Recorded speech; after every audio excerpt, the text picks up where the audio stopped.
Eits, tunggu dulu. Sebelum nonton video lengkapnya, jangan lupa untuk subscribe ya dan klik link di bawah ini. Jangan lupa juga untuk klik tombol loncengnya. Oke?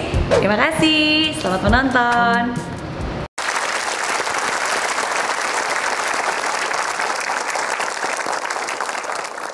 Baik pemirsa, Anda masih bersama kami di I'm Possible, dari Impossible jadi I'm Possible.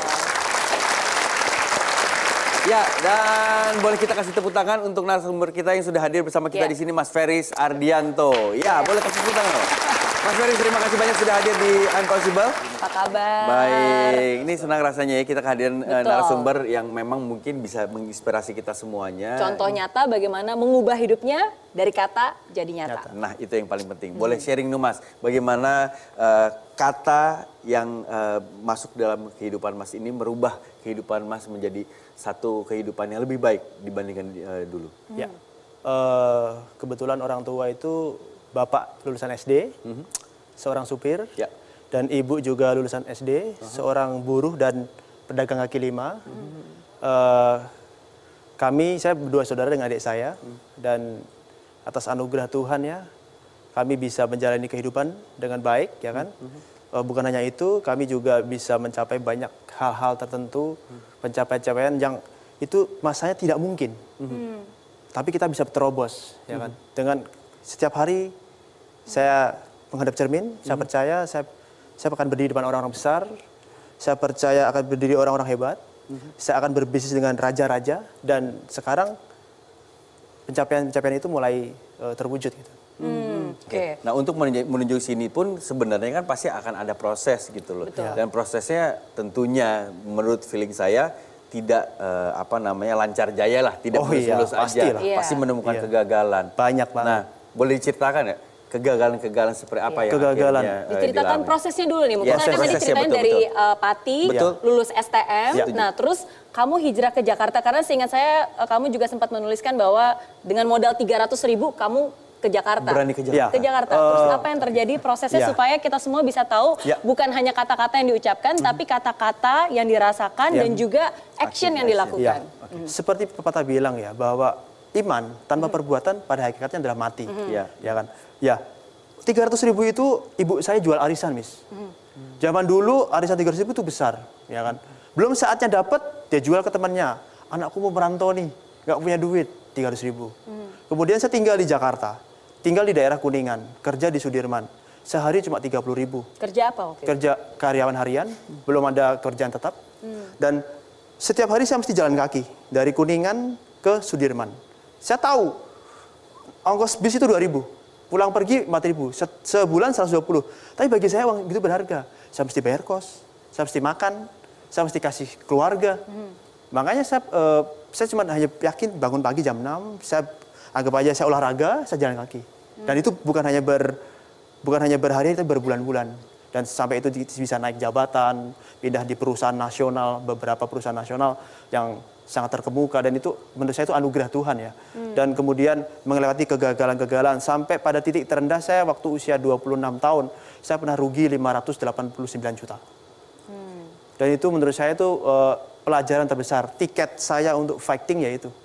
Saya mesti mikirin bagaimana cicilan per bulannya, terus bagaimana mengatur cash flow usaha, kan lagi rintis usaha kecil-kecil gitu. Dan itulah masa-masa itu kita mesti banyak beriman, perkatakan, saya mesti bereskan nih utang, saya mesti berhasil, banyak proyek penang, banyak proyek goal, dan banyak sesuatu yang baik terjadi dengan perkataan-perkataan yang positif tersebut. Oke, dan boleh kita kasih tepuk tangan dulu Mas Ferry. Dan itu adalah proses pada saat waktu dulu. Nah, kalau untuk yang sekarang sendiri, apa yang Anda lakukan? Sekarang yang pertama kita mesti punya blueprint. Planning kerja, program kerja, bahkan 2 tahun lagi, 5 tahun, 10 tahun itu kita sudah punya marketnya. Ya kan?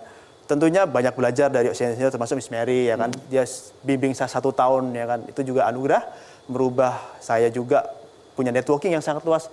Di MRCS sendiri itu kan banyak orang bagus-bagus networking kita. Membangun relasi yang baik. Itu udah pasti kalau siapa kita itu kan tergantung dari 5 orang sekitar kita. Ya, oke. Ya kan? Berapa penghasilan kita kan dari 10 teman sekitar kita dibagi 10 itulah kita. Oke.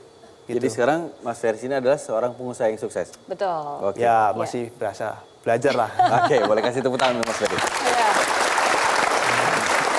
Baik, Miss Mary, sebenarnya apa sih yang seseorang itu bisa berpikir buruk? Karena ini menurut saya dari apa yang sudah kita bahas, ini adalah satu hal yang mengganjal nih. Yang akan mengganjal motivasi kita untuk selalu berpikir positif. Iya. Apa yang membuat kita selalu berpikir buruk? Iya, namanya juga manusia, kadang kita berpikir positif, kadang kita berpikir negatif, ya itu wajar, itu namanya manusia. Nah tapi seringkali kalau kita lebih banyak berpikir negatifnya, nah itu yang harus hati-hati. Oke, walaupun kadang mungkin saya bilang tidak bisa disalahkan sepenuhnya, karena kenapa seseorang itu selalu berpikir negatif, itu biasa tergantung dari 3 hal. Berapa hal? 3 ya. Yang pertama itu tergantung dari education. Oke, apa yang diajarkan kepada dia. Apa yang dia baca, apa yang dia dengar, itu sangat berpengaruh. Kalau yang diajarkan terus-menerus, yang dibaca terus-menerus ada sesuatu yang negatif, otomatis pasti pikirannya juga cenderung akan negatif. Yang pertama education. Nah yang kedua itu tergantung dari environment. Environment itu lingkungan. Dengan siapa dia bergaul. Kalau di sekitarnya dia setiap hari orangnya ngomongnya negatif mulu. Setiap hari orangnya komplain terus. Mau nggak mau ketularan nggak ke dia? Ya. Pasti, mau nggak mau otomatis yang ada di pikirannya dia pasti negatif. Oke, jadi bukan hanya education tapi juga environment. Dan yang ketiga itu adalah experience, yaitu pengalaman hidupnya. Memang kita tidak bisa menyalahkan kalau beberapa orang mungkin selama hidupnya selalu sulit untuk merasakan hal-hal yang positif dan selalu negatif, selalu ada hal-hal buruk yang terjadi. Itu tentu saja akan menguatkan perasaannya dia dan pemikirannya dia. Dan otomatis dia akan juga berpikir negatif. Nah jadi ini adalah 3 hal. Environment, experience-nya dia dan juga education. Apa yang diajarkan ke dalam hidupnya dia. Tapi semua itu bisa berubah. Asalkan dia mau mengambil keputusan untuk berubah. Asalkan dia aware, dia sadar. Hari ini juga semua itu bisa dirubah. Dimulai dari education. Hari ini juga dia harus belajar hal-hal yang positif. Hari ini dia mengerti bahwa kata-kata bisa menjadi nyata. Hari ini dia juga bisa memilih dengan siapa dia bergaul. Komunitas apa yang dia hadapi. Dengan siapa teman kerjanya. Dan hari ini dia juga bisa memilih setiap kali ada hal positif yang terjadi dalam hidupnya. Nggak perlu hal besar, hal kecil. Diingat, disyukuri. Nah itu akan perlahan-lahan mengubah pikiran negatif menjadi pikiran positif, perasaan negatif menjadi perasaan positif, dan hal-hal yang negatif dalam hidup menjadi hal-hal yang positif dalam hidup. Oke? Oke. Baik. Jadi mulai sekarang kita rasanya harus mulai mengevaluasi diri nih. Yes. Mengevaluasi siapa lingkungan kita supaya kita juga bisa menjadi orang yang lebih baik. Dan memutuskan untuk berubah. Baik. Pemirsa jangan kemana-mana karena kami akan kembali setelah yang berikut ini. Tetap bersama kami di I'm Possible. Dari Impossible jadi I'm Possible. Sekalipun saya waktu itu lagi jatuh, lagi nggak punya apapun, kamu orang besar. Kamu dilahirkan untuk jadi orang besar. Saya perkataan berdiri saya, cermin itu kan saya kan. Jadi mulai sekarang teman-teman mulai ubah. Saat kita lagi ngeluh atau apa, ubah. Itu menjadi power. Itu menjadi source. Itu menjadi sumber. Dari pagi kalau kita udah positif, itu siang sore juga ya kena. Tapi kalau pagi udah nggak punya duit nih, nggak punya ongkos nih, banyak keluhnya. Udah pasti itu melemahkan semua aktivitas kita. Hai friends, terima kasih ya kamu sudah menonton I'm Possible episode kali ini. Nah, untuk kamu yang ingin nonton langsung I'm Possible di Studio Metro TV Jakarta langsung bersama saya, bisa langsung kunjungi link di bawah ini ya. Nanti kamu bisa daftar dan kamu akan masuk ke dalam grup WhatsApp. Di sana akan ada langkah-langkahnya. Dan pendaftaran gratis. Jadi tunggu apa lagi? Daftarkan diri kamu sekarang juga, bawa teman yang banyak, dan sampai ketemu di studio Grand Metro TV. Oke?